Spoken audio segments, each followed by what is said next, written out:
Welcome to Real Estate Coaching Radio, starring award-winning real estate coaches and #1 international best-selling authors, Tim and Julie Harris. Real Estate Coaching Radio is the nation's #1 daily radio show for realtors who demand authentic, real-time coaching. Get ready for fluff-free, unfiltered, full-strength honesty about what's truly working to get you into action, helping others, and making money now in today's real estate market.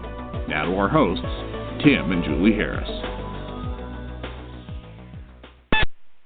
Hey, welcome back, and I want to thank all of you for giving us such high praise for the series of podcasts we've been doing around the idea that you are morally obligated to be rich. It was a concept, a series that we'd worked on and off for probably 6 months, and we are apprehensive to share with all of you guys because we know that a lot of these things, the topics that we're broaching on this with this particular 4-part series can be seen as political, can be seen as, not leaning this way or not leaning that way, and frankly, some of you guys wouldn't understand what we were trying to accomplish, but I was totally wrong, and I sincerely appreciate it. Thank you so much for being so supportive of the series. You guys are reinforcing the idea that I think Julie and I should take this concept and make it into or at least make it into part of our next book.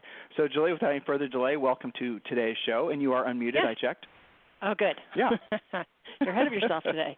That's good. Yes, it is an interesting topic. It's a little bit, got some depth to it, causes people to have to be a bit introspective and maybe even take some action as a result. So I think it's a great topic.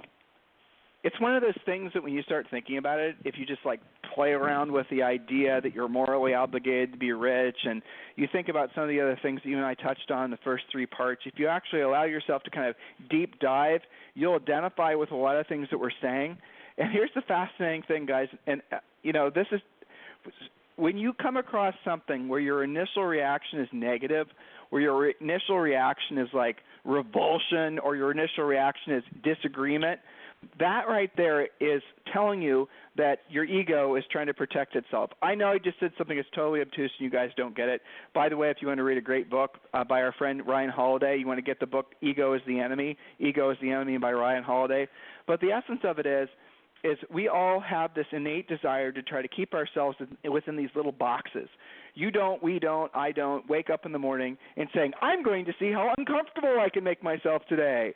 What people do naturally is they want to be protected. They want to be safe. They don't want a lot of stress. You guys get it? And so what happens is that when you are living, the older you get, the more you have a tendency, especially what's going on in our society nowadays, people have a tendency to tribe up. You're part of this tribe or you're part of that tribe. I was actually thinking about this, last night. I was thinking if you decide to call yourself, say, for example, a conservative, or you call yourself a liberal, are you 100% in alignment with all the aspects of what that label brings along with it? You're not, are you? Isn't that fascinating? So you might call yourself, a conservative, but for some reason you don't believe in the Second Amendment. I'm just giving an example, okay? So Second Amendment people, back off. I'm just using this as an example. Stop typing. Stop emailing us. That's right. Sorry, if you guys are getting pissed because you think we're anti-gun, you're making my point for me. So the moral of the story is that what happens is, let's say, for example, you call yourself a conservative. And then all of a sudden you don't have all these, you don't beliefs that are in alignment with the but you aren't given that voice, are you? For you to label yourself or allow someone to label you, then what happens is you then become part and parcel to whatever the ebbs and flows of that particular tribe are. In other words, you have to believe what they believe or they're going to reject you. So if you go on Facebook or if you even go and meet people who are like-minded members of this tribe, and you show up and you're sitting with your friends at Starbucks and you guys are talking about the conservatives and make America great again, and then you say, but I don't think people should have the right to own a firearm. Do you think those other people are going to agree with you or just summarily vote you off the island? You guys get it? And so what happens is that your opinions start to be changed to be in alignment with the group. Your opinions start to be manipulated in your ability to think freely because you desire to be a member of the tribe. And that's what happens in all organizations and all groups. And there's a natural physiological reason why this makes sense, and in certain ways, it's called survival. I mean, humans had to survive as we were evolving, and the best way for people to survive would be to tribe up so we can defend ourselves, right? So we can hunt together, so we can. You guys get the concept. But what happened is that essentially that software of wanting to be part of a tribe in order to feel secure is still in our heads.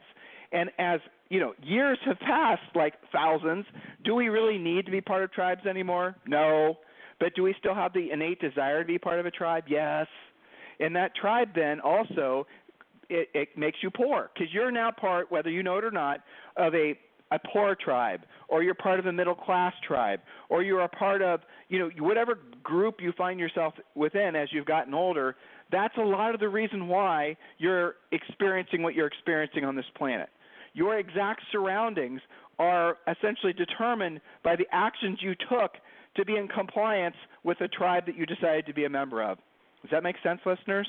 It's fascinating. That's all I'm saying. From an academic, nerdy perspective, which is what Julie and I are, from an intellectual perspective, I think it's fascinating.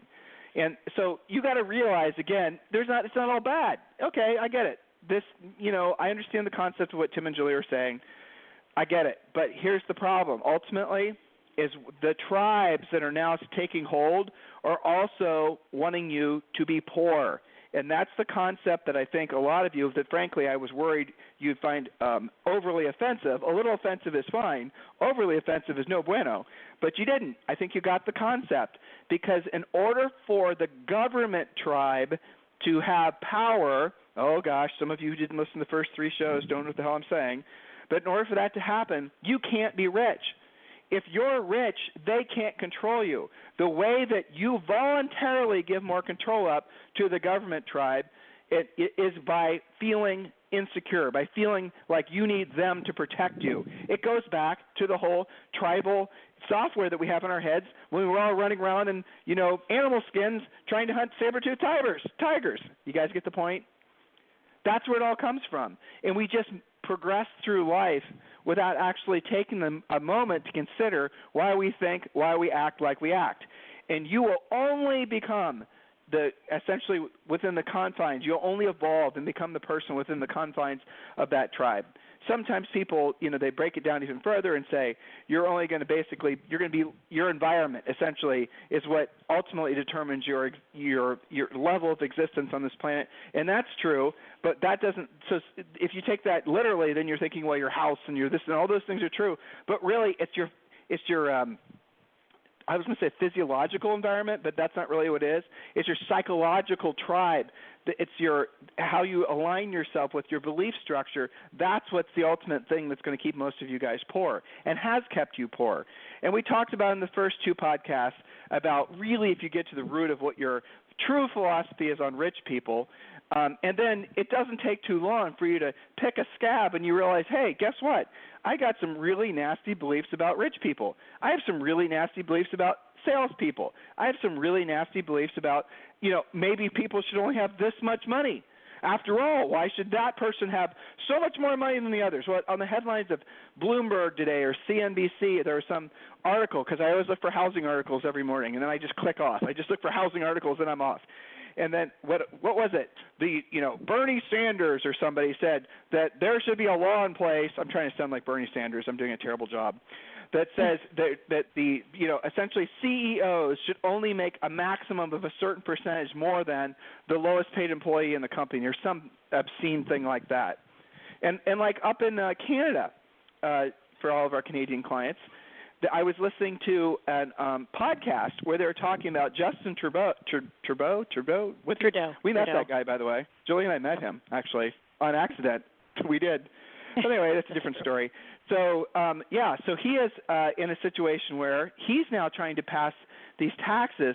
Now, I'll say it, and I'll tell you what he's doing, and I want you guys to monitor what your initial reaction is, and that will be very telling for you if you allow yourself to be even a tiny bit introspective. Okay, here it is. He wants to pass a luxury tax on top of the normal sales tax, a VAT tax, value-added tax, that type of thing, on cars over a certain dollar amount, right? So cars over a certain dollar amount, and let's call it $100,000, over $100,000 are going to have to pay essentially an excise tax of another 20% or something like that, right? Is that not a perfect play against the public's belief that rich people shouldn't be driving, or there shouldn't be people that have enough money to spend $100,000 or whatever it was on a car? Do you guys see how that's essentially just monetizing the political discontent that comes from the haves versus the have-nots? Do you guys see what he's doing? Do you agree with that? Do you think that makes sense? Then if you do, that tells you what tribe you're part of. And that might tell you also why you are not accumulating more money. What are you thinking, Julie? Well, I was thinking, yesterday I talked a little bit about my research, and I went back to do a little bit more today, and I just thought it was kind of ironic that most of what popped up were headline, people had written blog posts or articles or research or whatever that said that it converted my search to the question, are the rich morally obligated to give their money away? I thought that was kind of funny. Too. Right, and then I thought, yeah. Don't you have to get it first to be able to have the choice of who you can give it to? Shouldn't it be more like, are you morally obligated to get yourself there in the first place so you have the freedom of choosing? I'm all about philanthropy too, but it just, I don't know, the whole thing seemed a little twisted to me, but that's the internet for you. Right, so rule number 6, yeah, that's the internet. But you know what, Julie, that's the interesting aspect of this.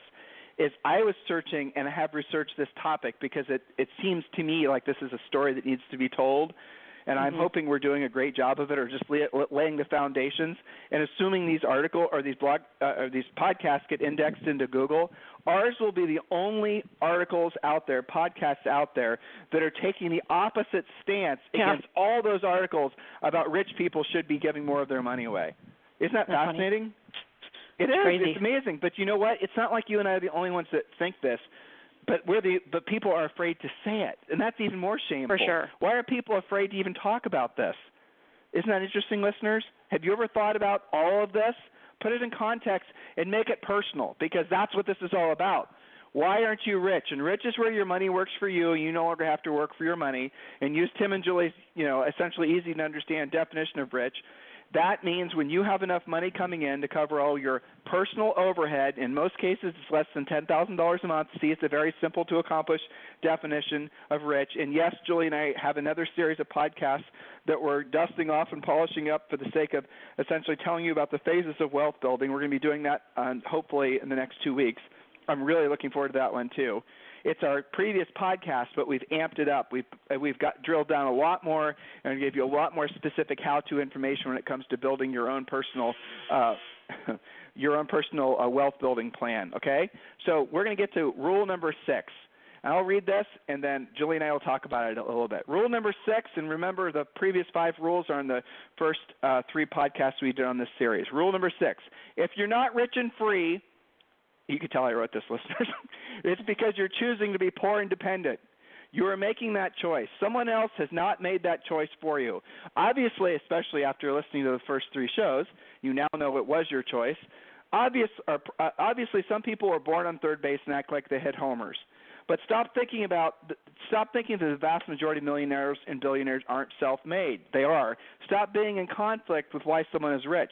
They're rich because they are providing something to enough other people that those people are willing to pay for, thus producing enough profit that they are rich.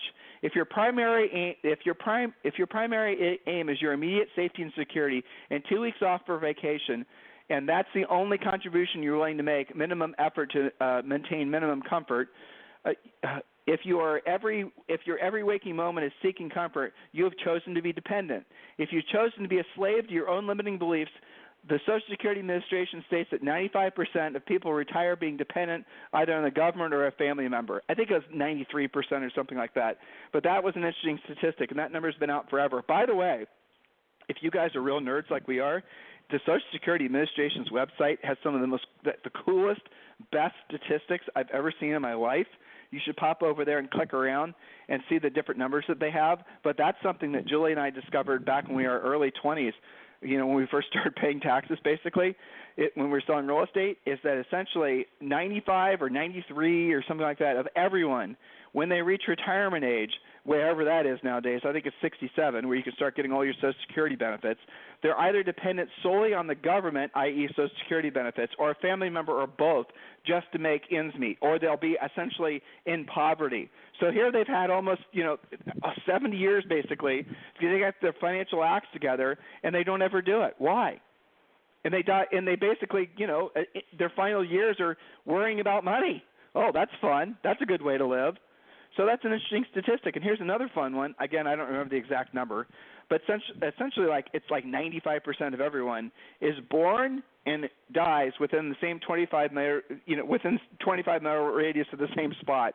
You're born at a particular hospital, you die at that particular hospital, hopefully many decades later. I think that's kind of fascinating. Again, I'm not saying it's a good or it's a bad thing, but it does go to the idea that you're born into a specific tribe, and for most people, they've never realized that it's optional to stay a member of it.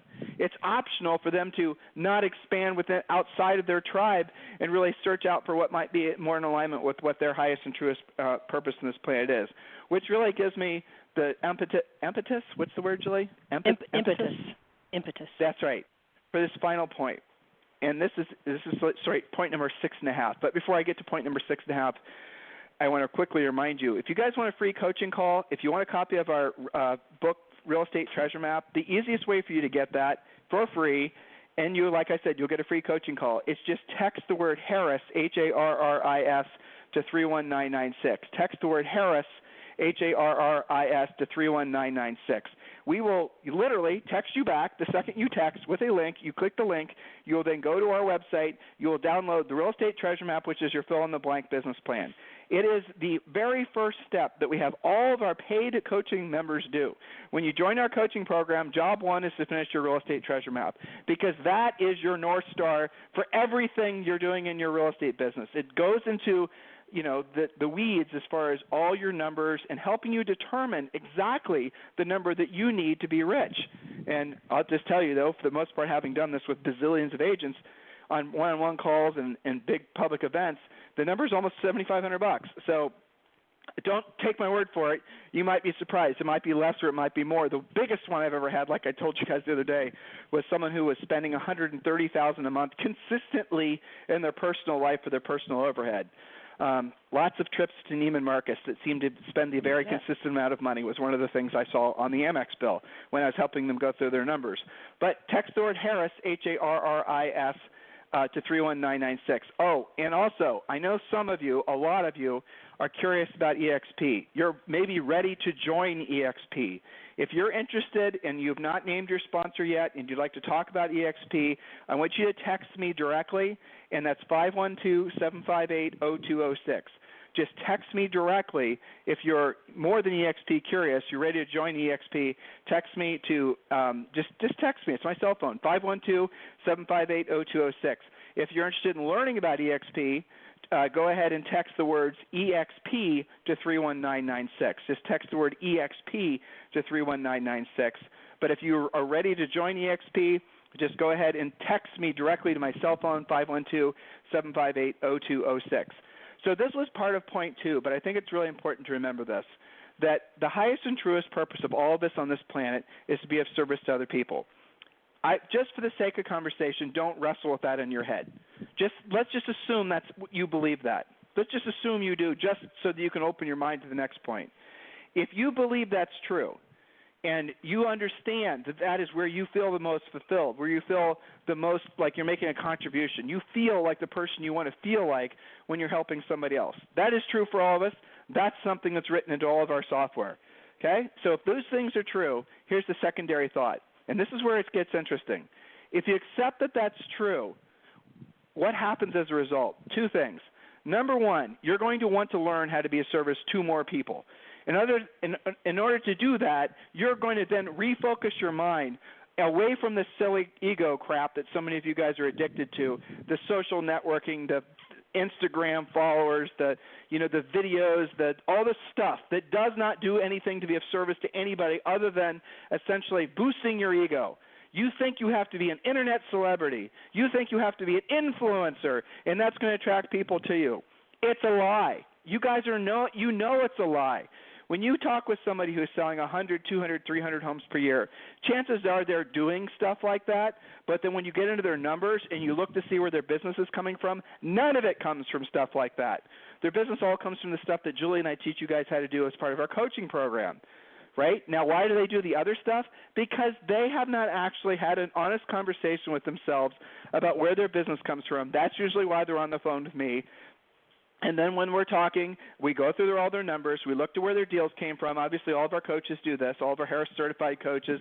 Julie does this on Premier Coaching. And you will find very consistently that your business comes from maybe 5 or 6 different lead sources. When you're a newer agent, it might come from 1 or 2 different lead sources.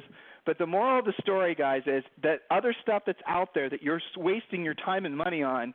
I had somebody text me the other day, true story, that said they're taking out a business loan, which I don't even know what the hell that is, what the interest rate would be, a business loan so they can start their social networking campaign. They were texting me saying, thank you for the podcast. No, that happened, okay? I don't even know what that is. It's a hard money loan, probably some interest rate like 30%. And so they texted me, Tim, I love this podcast. Thank you for sharing it. And you know, as soon as my business loan gets approved, I'm going to fill in the blank. And it was social networking crap. Sign up for a coaching program for $7,000, guys, is what this person was going to do. Nothing we would ever – okay, it made my skin crawl. This was a text. I did not text back. I called back. And I said, WTF, what are you thinking? And this was a new agent who never had sold anything, who never owned a new business before, who never knew nothing about nothing with regards to basically being an entrepreneur or being successful, let alone what profit was. Had no freaking clue. They fell prey, fell into the web of one of these bullshit snake oil salesmen, and they were thinking they had to spend their money on this particular product because, after all, they said it worked, and some of their agent peers said it worked. They had no way of actually knowing whether or not it worked. They were just falling blindly into debt to buy something that was basically a scam. And I told them that, and I explained to them why. And they realized what they were trying to avoid, which is what many of you try to avoid, is the real work in real estate, which goes back to the point I was trying to make. If you realize that your highest and truest purpose on this planet is to be of service to other people, then it is your moral prerogative to figure out, learn how to, and implement how to be of service to as many people on the face of this earth, which means as a real estate salesperson, which is what you are, sorry if the word salesperson offends you, get over it. If once you accept that that's what you are, once you embrace that that's what you are, once you appreciate the value that you can provide to people because of the fact that you're the best of you yourself being a real estate professional, then what happens is the secondary benefit. You become rich. Because here's how it works. Thought 1 is, my highest and truest purpose on this planet is to be of service to other people. Thought number 2 is, I need to learn how to do that. And thought number 3 is, once you actually learn how to do that and you start implementing it, then finding business is never a problem again. Do you guys understand? Let's put this in a different context. I want to be a doctor. I don't want to go to school. I just want to open up a practice. I want to take out billboards. I want to work on my branding. I want to work on my social networking as Tim's the best doctor ever. I'm going to show myself leaning on a Bentley. I'm going to show myself climbing out of a jet. You guys get how stupid this is? But I do not want to go. Look, I might go to a little bit of medical school. I'm sure as hell not going to try to get good Continuing at it. Just I keep your license. Right? Just enough to keep my license. I'm just going to play doctor as I'm going to act like I'm an influencer doctor, and then people will come to me. People will flock to my door, and I'll figure it out along the way as far as how to help them. I'll piece it together. I know enough. I'm good enough, doctor. Hell, I was able to carve up a frog real good when I was in the 7th grade. I'd have been able to figure it out. I mean, I'm trying to make you guys laugh, but you get the point, right? The point is if you want to be a great doctor, the way you do it is you basically become a really great doctor, and you become the best doctor. And then what happens is people know who you are, and they seek you out. You don't have to do all the advertising and marketing bullshit because you're the best. How many of you are going to take the time to become the best at this? What are you thinking, Julie? Well, I was just kind of continuing your analogy in my head. Like, why not hire a doctor assistant so I can then delegate all of my procedures and not even have to do that? But anyway, I'm getting obnoxious. I'm going to form my doctor team. That's what I'm going to do. Exactly. Oh, you read my mind. I don't like doing surgery, so what I'm going to do is I'm going to go out and hire someone to do the surgeries, and somehow they're going to be guys. Wait, it gets better. It's going to be a VA. They can do it. They can do right. it remotely. It's going to be someone from the Philippines. I'm going to watch have YouTube and figure it out. Do you guys get the point of the insanity that all that stuff that's basically been allowed to exist in our industry? Do you realize how crazy this is? Here's another typical coaching call I get from people. I have someone, and this happens all the time, who has a big team. They've been listening to us begrudgingly. They're looking at their numbers and realizing they do not make a profit. They get on the phone with me, want to debate with me, want to argue with me about why I'm wrong. But what they really want to do is they really want to basically be given permission to stop chasing this stupid business plan that someone sold to them sometimes 10 years ago, 15 years ago, or maybe even last month. They're trying to accept the fact that they have been on the wrong path, and they are waiting for me to validate that it's okay for them to stop going down that wrong path. That's what most of my calls are at these big teams. They already know it's dumb. They know it's dumb because they're not making any profit. They know it's dumb because at the end of the year they haven't increased their net worth. They know it's dumb because sometimes they're even accumulating debt. They know it's dumb because they can't seem to make it work. Why can't I make my team work? Why can't I make my brokerage work? Because it's a bad business model. It's not you. You just basically bought into the idea that you could delegate everything, to Julie's point. You bought into the idea that you had to be a brand and that you needed to do an expansion team. You believed it because the people around you believed it because you were part of that tribe. Because that's what you thought you were supposed to think. It was the group think that took over.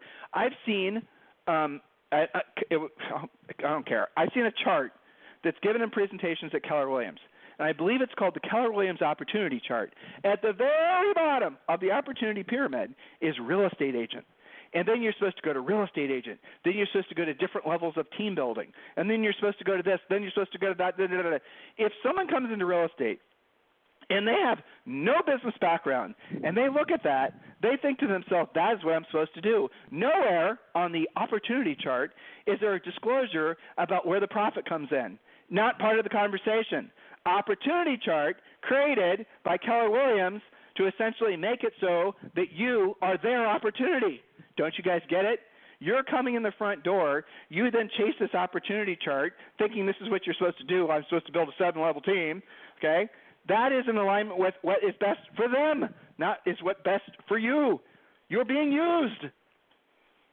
Conceptually, guys, do you guys get what I'm trying to do here? Do you understand? I'm trying to help you. Julie and I and our whole organization, we're trying to return the sanity to real estate, if there ever was any, frankly. And if there wasn't, then you could be one of the lone stalwarts of real estate. Founders. Yes, we could create it as a group. Reality Hopefully founders. you guys are appreciating this. That's right. Hey, Julie, you got to get to PC, sister. I do. And I was just thinking actually that there's a certain faction in my Premier Coaching class that are, I would call them team defectors, because they've realized all of this and they're kind of like combination of recovering from having been on a team and finding their way and having all these great aha moments where they're like, okay, now I get lead generation. Now I understand it. But, some of that is almost like the deprogramming of how things are supposed to be so that you can lead it to profitability. So that's what I was thinking of as I go join them on our Premier Coaching class. Yes. Oh, and Julie and I have got some inside news on the new, you guys know we love talking about Zillow. But we have the inside track on Zillow's new program, and we're going to be talking about that on an upcoming podcast. But I'll tell you what the punchline is they are going to start, as we told you 2 years ago. That is when we told you this, maybe even 3 on this podcast. They're going to start charging referral fees of 35%. You heard that right, 35% on a buyer referral, and you got to fight for that buyer referral. You guys are going to be paying, agents are going to be paying more than a third of their commission for a buyer referral, where usually in most markets now they're only getting 2.5% anyway. You're going to see agents out there who've never heard this podcast for sure, never read our book, Harris Rules, who are going to think, oh, that must be what you're supposed to do. And it's even worse. I'm supposed to buy my buyer leads They're never going to learn how to generate themselves. They're never going to learn how to build profitable businesses. They're going to walk into their offices, their brokers, and their office and their team leaders, and because those people don't know any better, because they've only been in the business for, since really the past 10 or 12 years, they're then going to say, buy leads. That's what I did after all. Go buy your leads. Don't learn how to self-generate. Don't learn how to do it yourself. Don't learn how to be able to build a profitable business. So with that profit, you can reinvest it and you can be rich. They're not going to say that. They're going to say, well, 35%. Then what you guys are going to do is you're going to start thinking, well, I'm making the right move because nobody told me anything different. I'm going to take that $300,000 buyer lead that's paying, 2.5%, and then I'm going to give 35% of that away, hoping and praying that the overlords at Zillow like me enough and give me enough, and I have enough 5-star reviews, and all this, the other thing, that hopefully they'll throw me another lead. Oh, my God, I have to keep the overlords happy. Are you free? No. You're just a slave still. You get it? This is all what we're telling you. This is where it comes from. The thinking that you have to be dependent. That's what these people want you to think. Nobody wants you to be rich, guys. Nobody wants you to be free. Nobody wants you to truly understand and know and embrace what we're sharing with you. Because when you do, you no longer are an involuntary slave to them. Not just Zillow, obviously. Zillow's got a lot of great attributes. Zillow is probably one of the greatest companies that have ever been in real estate as far as what they've implemented and how they've been a consumer brand that has absolutely kicked the ass of any consumer brands out there forward-facing for real estate for consumers. There's no doubt. They did an amazing job implementing. And they did an amazing job getting agents and brokers to roll over and shovel out tens of millions of dollars to buy leads because these agents didn't want to take the time to learn how to do it themselves. That's insane. Buyer leads are free. Guys, all you got to do is learn how to be a listing agent. And once you learn how to be a listing agent, all you got to do is have 3 or 4 listings. And once you have 3 or 4 listings, you implement something like 1-800-HOME-HOTLINE.com, 1-800-HOME-HOTLINE.com, and you'll have to beat the buyers off with a stick. But we're going to talk about that in an upcoming podcast. Or you can go to, I'll tell you the topic, I'll tell you the name of that show, How to Hot Rod Your Real Estate Sign. If you guys want to search that on our website, timandjulieharris.com, or you can find it on iTunes or Stitcher, How to Hot Rod Your Real Estate Sign. Just go to Tim and Julie Harris in the search bar, just put in the word hot rod and you'll find it. And we walk you through exactly how to create your own buyer lead funnel for free. But the backbone of it is using 1-800-HOME-HOTLINE.com. So if you guys need me for anything, it's 512-758-0206. Your homework, as of yesterday, same as yesterday, is you guys are listening to us. A lot of you are listening to us on iTunes. Please subscribe to the podcast. Actually hit the subscribe button. And if you're listening to us on your mobile devices, which is 93% of you, please subscribe to the podcast, and then we'll send you the newest shows every single day. You don't have to remember to go look. If you're on iTunes, or even if you're not on iTunes, please go over to iTunes and give us a 5-star review. Do not wimp out and give us a 4-star review. 4-star reviews are mean. Give us a 5-star review, all right? So you guys have a fantastic day. We'll talk to you on the show tomorrow.